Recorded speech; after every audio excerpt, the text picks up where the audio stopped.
Bumaba na sila. 3 days pa lang yung pag-post ko sa inyo. Kaya na kagad kayo. Galing. Parang araw, parang mayat maya yata lumalaki kayo. Gusto talaga sagana sa pagkain. Galing.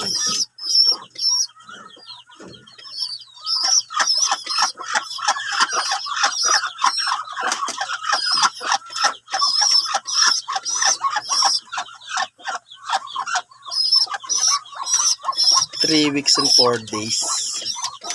Ayan na sila. Kusa na silang bumaba. Balik natin. Balik muna kayo dyan. Yan.